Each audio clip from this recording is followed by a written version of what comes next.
네, 오늘 말씀드릴 제목은 Basic Knowledge of ESD with emphasis on knives and electrosurgical unit입니다.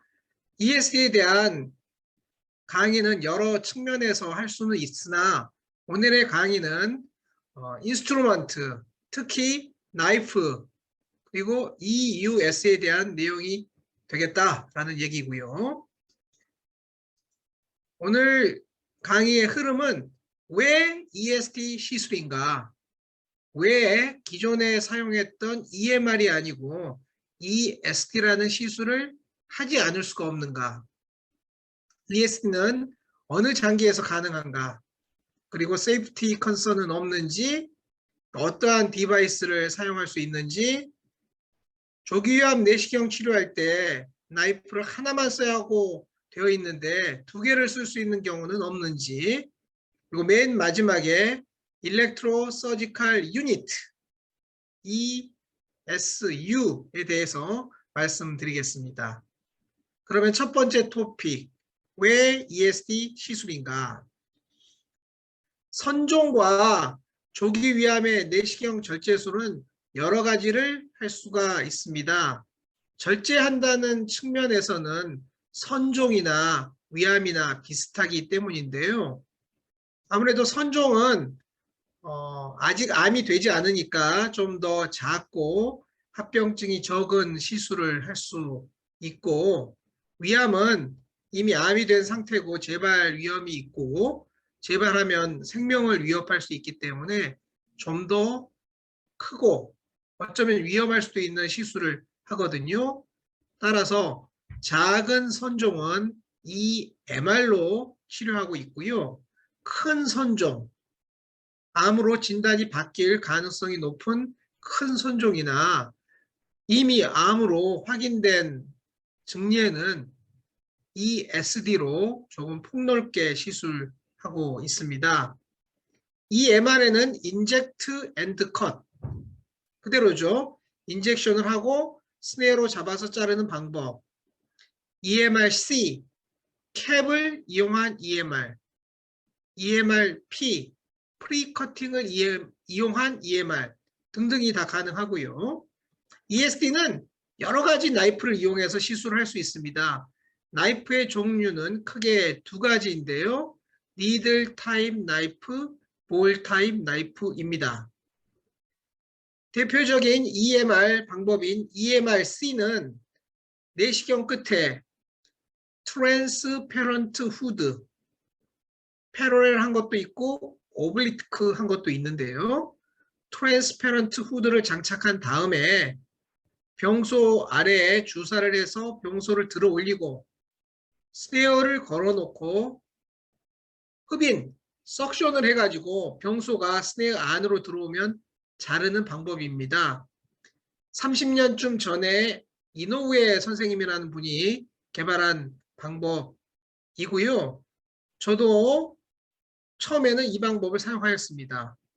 그러나 트랜스페런트 후드 안으로 석션을 해서 스네어로 잡는 이 방법론적인 한계 때문에 큰 병소는 치료할 수가 없습니다. 그리고 어떻게 치료됐다 하더라도 리섹션 마진이 충분하지 않아서 재발 우려가 있는 방법입니다. 일본에서는 1990년대 후반, 그리고 우리나라에서는 2000년대 초반에 처음 시도된 방법은 ESD입니다. 캡을 이용해서 석션을 해서 자르는, 스네어로 자르는 방법이 아니고 직접 점막 하층을 디렉트 커팅하는 방법인데요. 점막 하층을 디렉트 커팅하기 때문에 아무리 넓어도 원피스로 자를 수 있는 장점이 있습니다. 다만 기술적으로 어렵고 합병증 발생 위험이 상대적으로 높다는 문제가 있는 것이죠. EMR-C를 보여드리겠습니다. 위 전정부 소만에 자그마한 융기부가 있고요. 조직검사에서 암으로 나왔습니다. ESD가 국내에 처음 도입되던 시절의 환자였고요. 당시 저는 ESD를 시작하고 있었으나 많은 병원에서는 아직은 EMR 캡으로 치료를 하던 시대였습니다. 인디고 카민 스프레이를 하여 병소의 경계를 좀 더 자세히 관찰한 이후 트랜스페런트 후드 안에 스네어를 이용해서 원피스 리섹션을 하였는데요. 리섹션 마진을 충분히 확보할 수는 없었습니다. 그런데 아쉽게도 1, 2년 후에 같은 자리에서 재발이 보였습니다. 과거 치료했던 부위에서 발견된 국소 재발이었는데요. 국소 재발된 병소를 다시 EMR로 치료하기는 어렵습니다.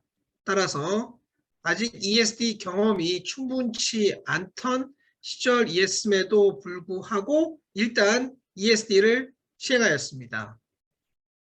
국소 재발 병소에 대한 ESD, 병소를 관찰하고 인디고 카민으로 자세히 관찰한 이후 바깥쪽에 마킹을 하고 조금씩 서뮤코잘 다이섹션을 시행합니다.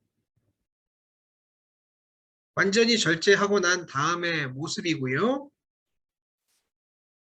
스트로폴에 이렇게 픽스하여 가지고 자세히 관찰합니다. 수개월 후에 스칸은 깔끔하게 아물었습니다. EMR-C와 ESD를 비교하면 이렇습니다. 자그맣게 살짝 자르는 치료, 넓고 시원하게 자르는 치료입니다. 깊이는 거의 비슷한데요. 넓이가 다른 거고요. 암 치료는 리섹션 마진이 확신해야 재발하지 않기 때문에 ESD가 훨씬 좋은 방법이 되겠습니다. 그래서 EMR 대신 ESD를 하고 있는 것이죠. 어느 장기에서 가능한가? 기술적으로는 식도, 위, 십이지장, 대장 모두 가능한데요. 식도나 십이지장은 상당히 어렵습니다. 그래서 주로는 위와 대장에서 시행이 되고 있습니다. 물론 빈도도 위암이나 대장암이 많고 식도암이나 십이지장암은 적기 때문이기도 합니다. 식도암은 저도 과거에 이와 같이 ESD를 시행하곤 하였는데요. 저희 병원에서도 병원이 커지다 보니까 민양원 교수님, 김태준 교수님께서 주로 식도는 치료하고 저는 위 ESD에 치중을 하고 있습니다. 다음은 합병증입니다. 가장 중요한 합병증은 출혈,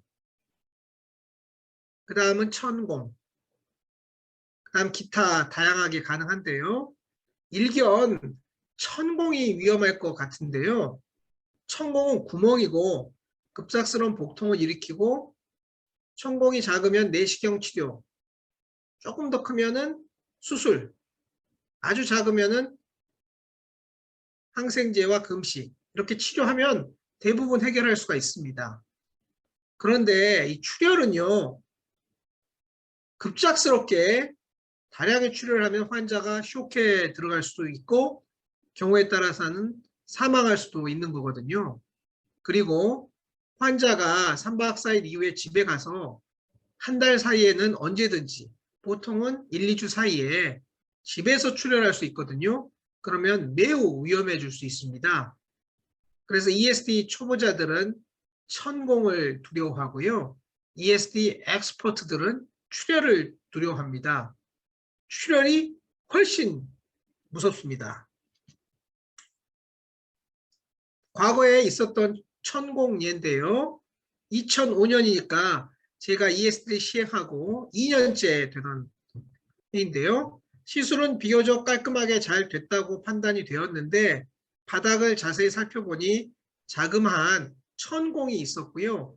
천공을 통해서 복막, 페리토니움이 관찰이 되었습니다.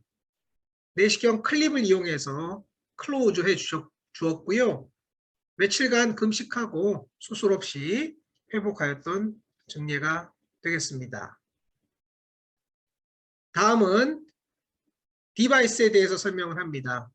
내시경은 일반적인 내시경 뭐든지 다 가능합니다.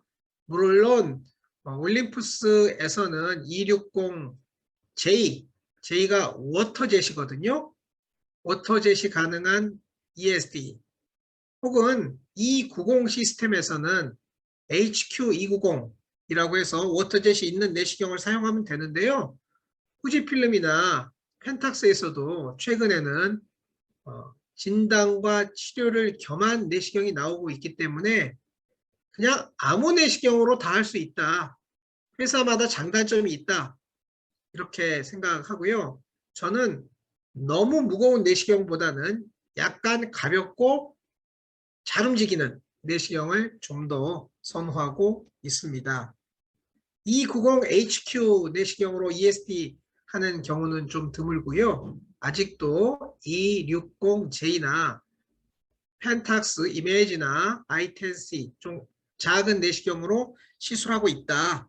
그게 이준행 교수의 취향이다 라고 이해하시면 좋을 것 같습니다. 내시경 끝에는 투명 캡을 적용해야 됩니다. 그렇지 않으면 내시경이 위 점막에 바짝 붙어가지고요. 치료에 필요한 약간의 스페이스를 확보할 수 없거든요. 따라서 트랜스페런트 후드는 ESD 할 때 항상 사용한다. 병소 아래에 서뮤코자 인젝션을 해서 뛰어 올라야만이 절제가 가능하겠습니다. 콜론 EMR에서도 서뮤코자 인젝션 하지 않습니까? 그때는 주로 노말 셀린만 사용하는데요. ESD를 할 때는 작은 혈관들이 잘 보이면 혈관을 조금씩 컨트롤 해가면서 치료를 하면 좀 더 출혈을 줄일 수 있기 때문에 에피네프린이나 인디고카민을 아주 조금 섞어서 서브코잘 인젝션 플루이드를 만들고 있습니다. 파란색 물이 됩니다. 다음은 나이프인데요. 맨 처음에 시도되었던 나이프는 니들 나이프입니다. 니들 나이프는 애시당초 스토막용이 아니고요. ERCP용이었거든요. 니들 파필로톰이라고 해서 엠필라우 바타, 파필라를 자르는 용도였는데요. 요거를 일본의 용감한 의사들이 위점막 절제술 EMR에 사용함으로써 ESD 술기가 개발이 되었는데요. 처음에는 이 뾰족한 끝이 그대로 있기 때문에 너무 위험해서 시술을 개발한 닥터 오너께서도 성공률이 뭐 20%, 30% 그랬다고 합니다. 그래서 너무 위험한 니들이었는데요. 오노 선생님의 환자를 케어하던 전공의 선생님께서 끝에다가 좀 보일 좀 달아보면 좋겠다. 그러면 천공이 안 되지 않겠느냐라고 해서 볼을 만들게 됐고요. 그게 Insulated Tip Knife, IT 나이프라고 하고요. 처음에는 호소가와 니들이라고 불렀습니다.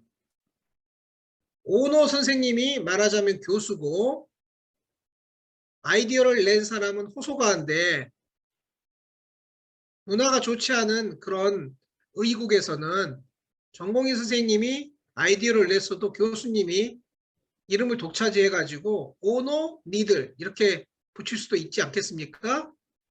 그러나 오노와 호소가와 관계는 그런 관계는 아니었던 것 같습니다. 오노 선생님이 전공의 호소가와를 매우 존중해서 나이프 이름을 오노 나이프로 하지 않고 호소가와 나이프로 하였다. 참으로 훌륭한 문화가 아닌가 생각이 됩니다. 우리나라에서는 사실 그런 경우 별로 없거든요. 여하튼 전공의 선생님이 이름이 붙어있는 니들, 호소가와 니들, 이게 IT 나이프였고요. 합병증 발생률이 현저히 떨어지고 이때부터 ESD가 본격적인 술기가 되었습니다. IT 나이프가 도입되기 이전에 니들 나이프 시절에는요. 매우 조심해야 하고 그래도 합병증이 잘 생기기 때문에 시술이라기보다는 서커스, 전 세계에서 뭐 10명 이내만 할 수 있는 그런 특별한 술기였는데요. IT 나이프가 2002년에 도입됨으로써 드디어 전 세계적으로 번져 나갈 수 있는 계기가 되었고요. 일본에서 개발되었지만 우리나라에서는 저는 2004년부터 ESD를 하게 되었습니다. 처음에는 이러한 나이프가 없어서 일본에서 얻어다 사용하기도 한 서글픈 과거가 있는데 이제는 좋은 국산 나이프도 많습니다.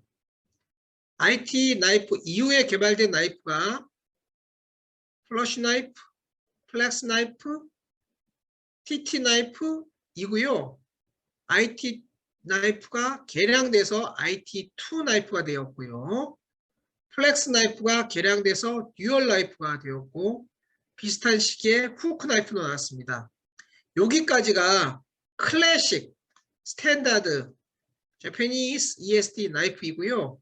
각각 개발자의 유명한 선생님들이 한 분씩 계십니다.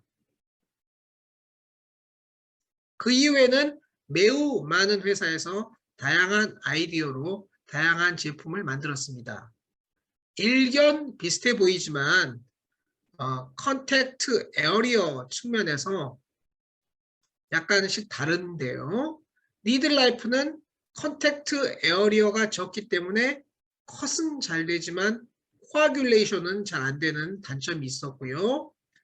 플렉스 나이프는 그 중간, 그 다음에 IT 나이프는 컨택트 레이어는 상당히 높아서 코아귤레이션도 잘 되면서 컷이 되는 이런 특징이 있었고요.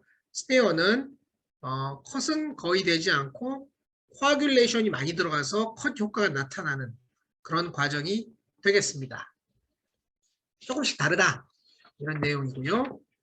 IT 나이프와 IT2 나이프의 비교는 IT 나이프는 니들 라이프 끝에 볼이 있어서 이쪽 방향으로 깊이 방향으로 뚫어지진 않지만 옆으로밖에 자를 수 없었는데요.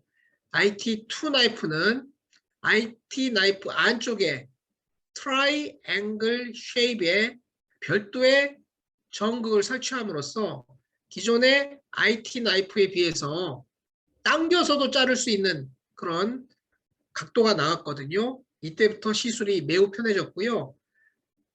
일본의 아주 완고한 그런 선생님들은 아직도 IT1, 그러니까 스탠다드 IT 나이프를 좋아하는 사람이 조금 있다고는 하는데요. 아주 옛날 선생님 몇 분 빼놓고는 전부 IT2 나이프를 사용하고 있습니다. 후크 나이프는 니들 나이프의 끝을 꺾어놓은 것 같은데요. 당겨서 자르기 때문에 밀지 않아서 천공이 덜 생긴다 해서 매우 안전한 나이프인데요. 이 돌리기가 어려워가지고요. 내시경 시술자보다 어시스턴트가 더 중요하다. 내지는 내시경 시술자와 어시스턴트가 아주 손발이 잘 맞아야지 자를 수 있는 시술이다 라고 부르고 있고요. 보통은 콜론이나 10도 ESD에서 간혹 사용되는 경우는 있는데 저희 삼성 서울병원에서는 거의 사용하지 않는 종류의 나이프가 되겠습니다. 다음은 일본의 동경대학교에서 만든 플렉스 나이프인데요. 개념은 스네어 팁을 조금만 내놓은 형태이고요. 이걸로 디렉트 커팅이 가능하였는데요. 이후 좀 더 개발돼서 플렉스 나이프는 듀얼 나이프로 끝이 2mm 혹은 1.5mm 되는 듀얼 나이프로 개발이 되었고요. 이게 IT2 나이프와 함께 현재 가장 많이 사용되는 나이프가 되겠습니다. 이 TT 나이프는 트라이앵글 팁 나이프인데요. 물론 ESD는 가능합니다만 여러 가지 단점이 있어서 거의 사용되지 않고 있습니다. 그런데 개발자가 너무나 파워가 막강한 이노우에 선생님이신데요. 그 선생님이 TT 나이프 개발 15년째쯤 되는 시점에서 포임이라는 시술을 만드셨습니다. 식도 아칼라지아에 사용하는 내시경 점막하 절제술, 근절제술인데요. 그때 이 TT 나이프가 아주 유용합니다. 그래서 처음 개발되고 10여 년 정도 사용되지 않다가 최근에는 식도 아칼라지아에 매우 많이 사용되고 있는 유명한 나이프다 라고 생각하시면 되겠습니다. 나이프는 근본적으로 일회용입니다. 그런데 일본에서도 너무 비싸가지고 과거에는 재사용, 소독 후 재사용을 했던 모양입니다. 그래서 이렇게 소독 후 재사용하는 방법에 대한 매뉴얼까지 있었을 정도인데요. 지금은 일본도 그렇고 우리나라도 그렇고 전부 일회용으로 사용하고 있습니다. 저는 일회용으로 사용하지만 가끔 소독은 합니다. 왜냐하면 소독을 해놨다가 소독한 나이프로 엔도젤 ESD, 즉 동물 실험 같은 거나 모델 실험은 할 수 있거든요. 그래서 환자에게는 반드시 브랜드 뉴 나이프, 새 나이프만을 사용하고요. 동물 실험이나 동물 실험도 거의 새 걸 사용합니다. 그 시뮬레이터, 엔도젤이라는 시뮬레이터를 사용할 때만 재사용, 소독 나이프를 쓰고 있습니다. ESD 나이프는 과거부터 여러 교수님들이 개발하였고요. 국산도 있었거든요. FN이라고 엔도 FK라는 이러한 오래된 나이프가 있고요. 당시 순천향병원 중심으로 개발된 나이프고 이런 팜플렛도 나오고 이런 논문도 나오기는 했는데요. 논문에 나온 얘기입니다. 어떻게 된 일인지 그 이후에는 슬그머니 사라졌고요. 경쟁력 있는 국산 제품은 파인마틱스에서 나왔습니다. 경북대학교 소화기내과 팀에서 창업한 회사인데요. 아무래도 내시경, 치료 내시경을 잘 이해하는 사장님께서 만든 회사다 보니까 내시경 여러 액세서리 중 특히 ESD 나이프에 대해서 다양한 제품이 나와 있습니다. 그중 한두 개를 소개하면 니들 타입 나이프가 몇 가지 있고 훅 나이프하고 비슷한 것, 트라이앵글 나이프가 비슷한 것, IT2 나이프와 비슷한 것, 일본 올림푸스의 메이저 나이프의 단점을 보완한 다양한 제품들이 시판되고 있습니다. 저는 국산을 좋아합니다. 물론 품질이 떨어지면 국산을 쓰지 않고 외국산을 써야 되겠죠. 그래서 품질이 비슷하면 국산을 선호하고 있는데요.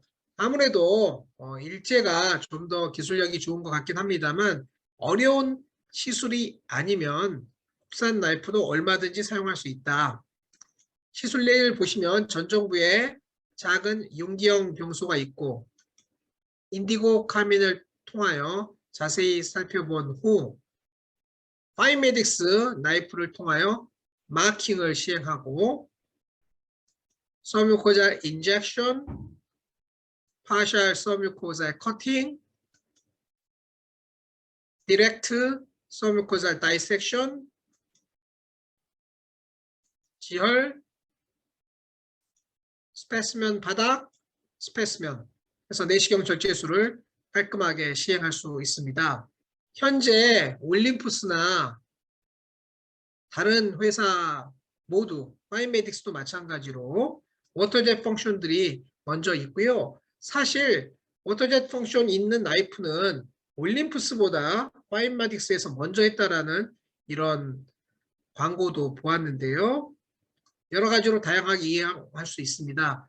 이거는 올림푸스 IT2 나이프와 유사한 파인메딕스 5 나이프로 시술하는 장면이고요. H-타입 ESD 나이프는 매우 유명한 것입니다. I-타입 니들과 O-타입 니들이 있어서 O-타입을 내밀면 이렇게 돼서 듀얼 라이프와 비슷하게 절제를 하고요. 듀얼 라이프를 넣고 팁만 꺼내면 IT2 나이프와 비슷한 절제를 하고 듀얼 라이프와 비슷한 절제를 하거든요. 요거 까딱까딱 요거 하나만 가지고 O타입, I타입을 바꿀 수 있으니 매우 유용합니다. 그래서 O타입과 AT타입을 합한 하이브리드 타입 ESD 나이프라고 부르는데요. H타입 나이프인데요. 이게 하이브라는 뜻도 있고 이 아이디어를 내신 선생님이 H자를 이니셜로 쓰십니다. 그래서 H타입 나이프라는 뜻도 있고 이 두 가지 뜻이 다 가능한데 저도 종종 사용하는데요. 조기유함이 있었고요. I타입 팁을 이용해서 먼저 마킹과 서컴프런셜 커팅을 한 후 다시 착각 나이프로 바꿔서 IT2 나이프와 유사한 O타입 나이프로 깔끔하게 시술을 할 수 있습니다. 이처럼 카테터를 넣었다 뺐다 하지 않고 하나의 나이프로 하기 때문에 시간도 절약되고 비용도 절약되는 측면이 있습니다. 국산 여러 또 다른 아이디어 있는데요. 올림푸스 듀얼 라이프와 인젝터를 결합한 이런 특징을 가지고 있는 엔도 유펙스 원스텝 ESD 나이프도 있는데요. 먼저 인젝터를 꺼내서 서컴퍼런셜 서뮤코잘 다이섹션을 위한 서뮤코잘 인젝션을 하고요. 착각 버튼을 누르면 인젝터는 들어가고 나이프는 나옵니다. 이 나이프로 마킹하고 서컴프레셔 커팅을 하고 중간에 서뮤코자 인젝션이 더 필요하면 다시 인젝터로 바꾸고 즉 나이프로 한 번 넣어가지고 그걸로 모든 걸 다 할 수 있거든요. 그래서 원 스텝 ESD 나이프 이런 것도 있습니다. 이거는 펜탁스사에서 나온 스플래시 M 나이프로서 나이프 끝 바깥쪽에 동그란 링이 있어서 팁을 집어넣으면 이 링이 전체가 지열 겸자처럼 사용될 수 있어서 코아 그래스퍼와 같은 지열 전용 겸자를 사용하지 않고 시술을 할 수 있다는 그런 장점이 있는 일본 나이프이고요. 최근 제가 주로 사용하고 있는 나이프는 플러쉬 나이프입니다. 올림푸스 듀얼 라이프와 비슷하게 생겼는데 다양한 길이가 있고요. 그리고 끝에 볼이 달려있는 나이프고 있는데 안전성 및 효과를 고려해서 최근 제가 가장 많이 사용하고 있는 나이프는 후지필름 플러쉬 나이프 볼 타입 2mm 요겁니다. 요거를 제일 많이 사용하고 있습니다. 최근 증리 하나 보여드리겠습니다. 80세 여성이고요.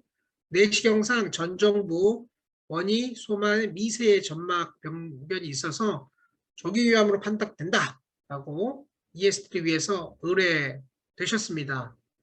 핵심 이미지를 자세히 살펴보면 어딘지 알기 어렵죠. 그러나 이레귤러한 점막 부분이 있었고요. 선생님께서 깔끔하게 사진을 찍어 주셨습니다. 그래서 이걸 바탕으로 외래에서 진료를 하였고요. 류마티스 치료를 받고 있는 환자이신데 자, 이렇게 검사를 하고 자세하게 설명서를 시간이 되면 말씀드리기도 하고요. 환자한테 직접 설명서를 드리고 읽어보시라고 하고 질문을 받기도 합니다. 그래서 사진을 잘 표현해 주셨고요. 그래서 외부 슬라이드를 재판독해 봤더니 똑같이 암으로 나왔고 저희가 이러이러한 절차를 통해서 이 외부 슬라이드를 빌려서 확인해 보았더니 Moderate Differentiated Adenocarcinoma로 보고되었습니다. 즉 글랜드를 형성하고 있는 이러한 세포들이 보이고요.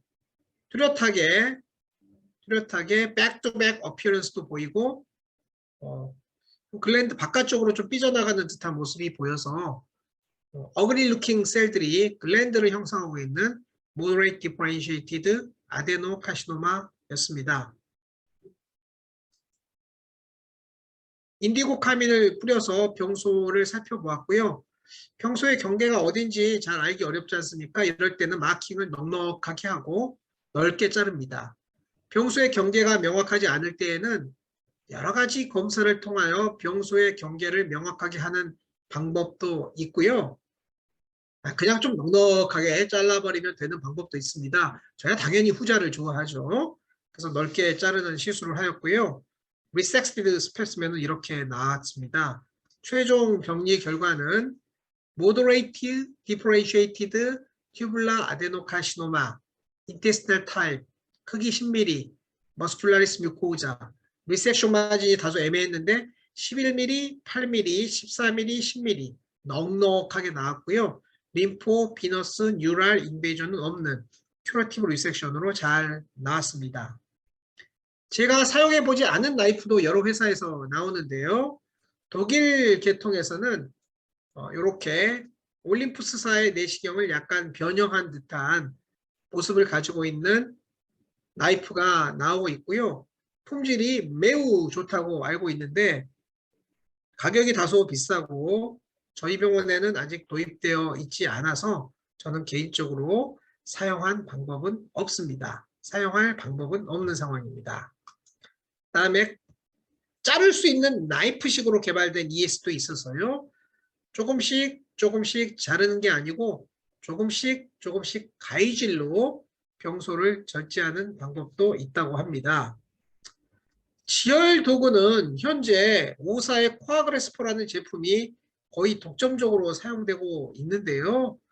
요거는 왜 국산 제품이 많이 사용되고 있지 않는지 저로서는 잘 이해할 수는 없으나 코아그레스포 이 자체는 매우 훌륭한 제품입니다. 그러면 ESD를 이러한 나이프를 이용해서 시술을 함에 있어서 비용은 어느 정도 들 것인가? 그래서 가격표를 가지고 왔는데요. 매년 조금씩 달라지지만 보시는 바와 같이 IT2 나이프 2009년 기준으로 20만 7천원, 듀얼 라이프 20만 7천원, 후크 나이프 20만 7천원, 가격이 전부 20만 7천원이고요. 파인메딕스의 나이프들은 19만 5천원으로 약간 조금 저렴한 차원이지만 어차피 환자는 5%밖에 돈을 내지 않기 때문에 20만 7천원이든 19만 5천원이든 12,000원 차이밖에 나지 않는데요. 12,000원 차이면은 5%만 내기 때문에 한 600원 정도 차이를 가지고 있습니다. 그래서 국산 장비를 사용하나 일제 장비를 사용하나 가격은 환자가 내는 가격은 600원 정도의 가격입니다. 2019년에 20만 원 정도 하고 있었던 얘기인데요. 같은 제품이 일본에서는 이게 제가 일본 연수 갔을 때 찍은 사진인데요. 2005년도에 그러니까 지금으로부터 15년 전에 IT 나이프가 3만 5천엔 지금 돈으로 따지면은 40만 원 좀 되지 않습니까? 지금은 더 올랐겠죠. 그래서 같은 제품이 일본에서는 40만 원으로 팔리고 우리나라에서는 20만 원으로 팔리는 그런 상황이 되겠습니다. 뭐든지 후려치는 게 우리나라의 가격이기 때문에 참 어이없는 일인데요. 충분한 가격으로 제품이 공급되어야지 품질 관리가 잘 될 텐데 너무 가격을 후려치면 과연 국내에서 품질 관리가 잘 될까 싶은 생각이 들기는 했습니다. 나이프는 한 개를 사용하는 게 원칙인데요. 섬유화로 박리가 어려운 경우, 병변의 위치가 접근이 어려운 경우에는 한 환자에서 2개의 나이프를 사용할 수 있습니다. 파이브로틱 스카를 가지고 있는 조기 위암이었는데요. ESD를 하다가 이렇게 단단하게 파이브로틱 스카가 보이면은 저희가 나이프를 좀 바꿔서 듀얼 나이프로만 치료하려다가 IT2 나이프로 바꿔서 안전하게 치료했던 이런 증례이고요. 이거는 심평원 기준에도 부합해서 적절하게 보험 청구를 할 수 있었습니다. 그러면 지금부터는 일렉트로 서지컬 유니트에 대해서 간단히 말씀드리고 강의를 마치도록 하겠습니다. 여러분, 전류는 두 가지가 있습니다. 직류와 교류. 직류도 에너지를 전달할 수 있고요. 교류도 에너지를 전달할 수 있거든요. 그런데 직류는요. 이게 멀리 가기 어려울 뿐더러 뻔을 잊기가 쉽습니다. 그래서 undesirable electrolytic effect 있다는 거거든요. 그래서 잘 사용하지는 않고요. 의료에서는 전부 교류를 사용하는데요. 교류는 단점이 머슬 컨트랙션을 일으킨다는 것입니다. 여러분 톰과 제리 그 만화를 보시면 톰이 전기에 감전돼서 파닥 이렇게 몸이 컨트랙션 되는 거 있지 않습니까? 이게 이제 전기 화상인데요. 이거는 교류의 헤르츠가 낮을 때 일어납니다. 우리 가정용 전류는 50에서 60Hz잖아요. 이 정도니까 뉴로머스큘라 컨트랙션이 가장 많이 일어나는 곳에 가깝고요. 100Hz에서 맥시멈을 일어나고 100kHz, 1000kHz가 되면은 머슬 컨트랙션이 거의 일어나지 않습니다. 가정용 전기를 위해서 수술을 하려고 보면 아무리 마취를 해놨다 하더라도 컨트랙션이 생기거든요. 그래서 헤르츠로 확 올리면, 그래서 300kHz 정도 되면은 그냥 에너지만 전달되고 컨트랙션이 없어집니다. 그래서 이렇게 고주파 전류를 사용하는 게 우리의 일렉트로 서지컬 유니트이고요. 서멀 이펙트만 가고 애시드 베이스도 생성되지 않고 뉴로머스큘라 스티뮬레이션도 없다는 특징입니다. 교류를 계속 보내주는 방법이 있고요. 듬성듬성 보내는 방법이 있습니다. 시간으로 따져서 전체 시간 중 전류가 흐르는 시간의 비율을 듀티 사이클이라고 하는데요. 듀티 사이클이 100%, 이거는 듀티 사이클이 50% 이렇게 되겠습니다. 듀티 사이클이 이렇게 나오면은 커팅 효과가 강하고요. 듀티 사이클이 10%, 20% 이러면 전류가 흘렀다가 스톱, 흘렀다가 스톱, 흘렀다가 스톱. 이런 세팅에서는 코아듈레이션이 잘 된다고 합니다. 그 중간은 블렌드이고요. 그래서 과거 올림푸스 일렉트로 서지컬 유니트에서 컷, 코아듈레이션, 블렌드 1, 2가 있었습니다. 이러던 와중에 일본의 ESD 일렉트로 서지컬 유니트 시장 석권을 바라봐 보고 있던 독일에서 엔도컷이라는 모드를 만들었습니다. 그게 그 유명한 에르베 IC3-200인데요. 이니셜 컷이 나가고 인터빈턴트하게 컷이 나가면서 바닥에 코아듈레이션을 깔아주는 그런 모드였는데요.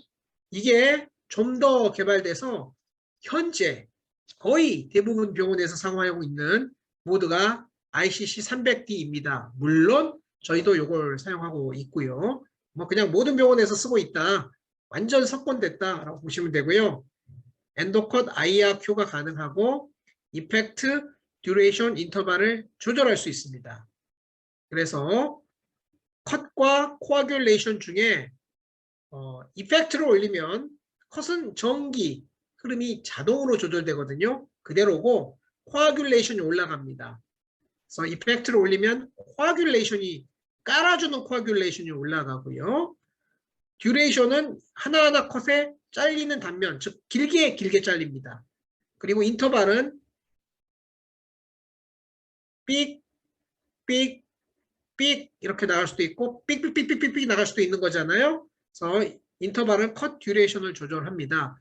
그래서 엔도컷 Q를 쓸 건지 I를 쓸 건지 그 다음에 이펙트 컷 듀레이션 인터벌을 어떻게 할 건지에 따라서 전기적 특성이 달라지기 때문에 사람마다 정해놓고 사용하는데요.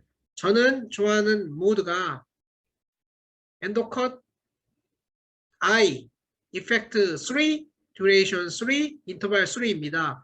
그래서 올림푸스 IT 2 나이프도 이렇게 사용하고요. 듀얼 라이프도 이렇게 사용하고 펜탁스 M 나이프, 과거에 사용했던 펜탁스 M 나이프도 그렇게 사용하고 현재 사용하고 있는 후지필름 플러시 나이프도 똑같은 모드로 사용하고 있습니다. 물론 잘라보면서 에너지가 좀 약하다 그러면은 엔도컷을 이걸 조절한다거나 아니면 엔도컷 I를 Q로 변경해서 시술할 수 있습니다. 네, 여기까지 준비한 내용을 모두 말씀드렸습니다. ESD가 왜 필요한지, 즉 크고 시원하게 리섹션 마진을 충분히 두고 자르려면 ESD가 필요하다는 점, 그리고 여러 가지 액세서리가 필요하지만 그중 ESD 나이프를 중심으로 설명드렸고요. ESD 나이프를 구동하는 데 꼭 필요한 일렉트로 서지컬 유니트의 전기 생리학의 기본을 말씀드렸습니다. 네, 경청해 주셔서 감사합니다.